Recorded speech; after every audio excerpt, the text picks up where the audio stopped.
আজ আমরা আদম আলাইহিসসালামের জীবনী সম্পর্কে জানব।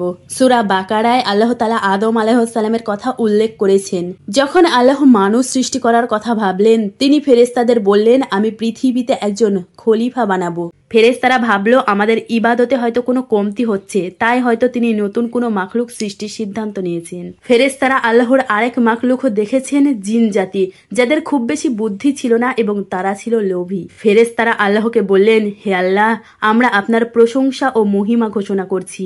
আপনি এমন কাউকে বানাতে চান যে দুনিয়াতে ফিতনা ফ্যাসাদ ফেলাবে, বিশৃঙ্খলা ও রক্তপাত ঘটাবে? জবাবে আল্লাহ বললেন, আমি যা জানি তোমরা তা জানো না। ফেরেশতারা নিজেদের মধ্যে বলা বলি করছিল, আল্লাহ তাআলা যাই সৃষ্টি করুক না কেন, তিনি আমাদের চেয়ে বেশি জ্ঞানী হবে না।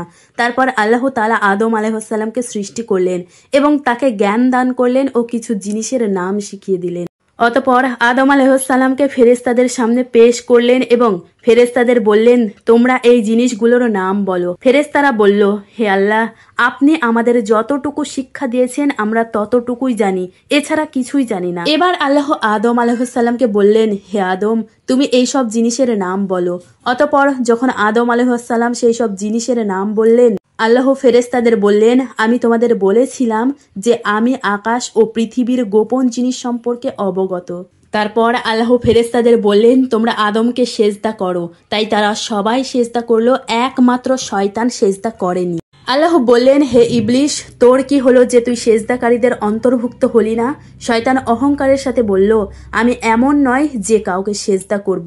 সে মানুষ, তাকে তুমি পচনশীল মৃতদেহর মাটি থেকে বানিয়েছো। আমি তার থেকে ভালো। তুমি আমাকে আগুন থেকে জন্ম দিয়েছো এবং তাকে জন্ম দিয়েছো মাটি থেকে। আল্লাহ শয়তানকে বলেন, এখান থেকে চলে যা, তুই প্রত্যাখ্যাত ও বিচার দিন পর্যন্ত অভিশপ্ত। শয়তান বলল, আমাকে বিচার দিন পর্যন্ত সময় দিন। আল্লাহ বললেন, যা, তোকে সময় দিলাম। শয়তান বলল, তুমি আমাকে পথভ্রষ্ট করেছো। আমি শপথ করছি যে আমি মানুষের সরল পথে বসবো। তারপর আমি তাদের আক্রমণ করব, তাদের সামনে থেকে, পিছন থেকে, ডানে থেকে এবং বাম দিক থেকে। আপনি তাদের মধ্যে অধিকাংশকেই শুকরগুজার পাবেন। আল্লাহ বললেন, তুই এখান থেকে চলে যা, আর তাদের মধ্যে যে কেউ আছে যে তোর কথা শুনবে, আমি অবশ্যই তাদের ও তোকে সহ সবাইকে দিয়েই জাহান্নাম পরিপূর্ণ করব।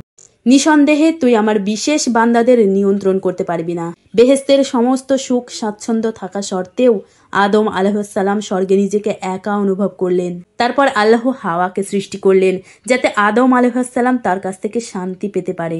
তারা দুজনেই জান্নাতে বসবাস শুরু করে। আল্লাহ তাদের বলেন, তোমরা যেখান থেকে ইচ্ছা খাও, তবে তোমরা ওই গাছের কাছে যেও না, তাহলে তোমরা জালেমদের অন্তর্ভুক্ত হয়ে যাবে। শয়তান তাদের মনে ওয়াসওয়াসা দেয়, তাদের অন্তরে ফিস ফিস করে বলে, তোমাদের পালনকর্তা কেন তোমাদের ওই গাছের কাছে যেতে নিষেধ করেছে জানো? যাতে তোমরা ফেরেশতাদের অন্তর্ভুক্ত না হয়ে যাও যারা সব সময় বেঁচে থাকে।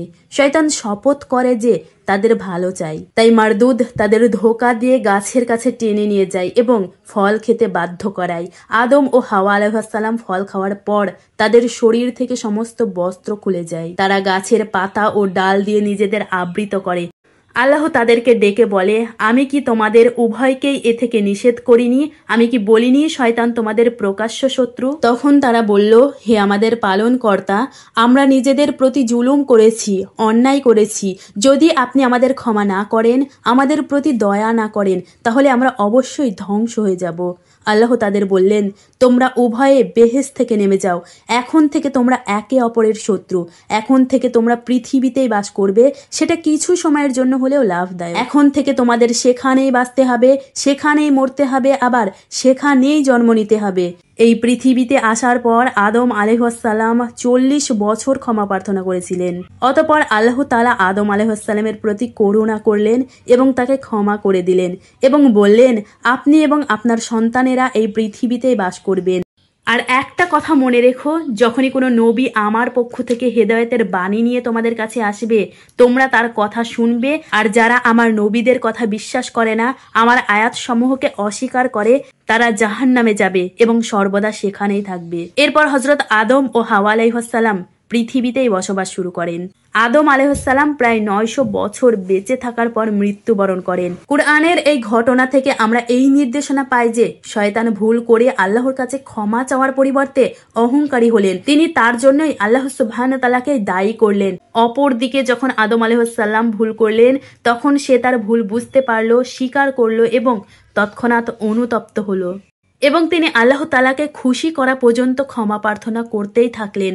আদম আলাইহিসসালামের সুন্নাত হলো যখন কোনো ব্যক্তি ভুল করে, পাপ করে, তার উচিত আল্লাহর কাছে তার পাপের জন্য ক্ষমা প্রার্থনা করা এবং তার পালনকর্তাকে বোঝানো।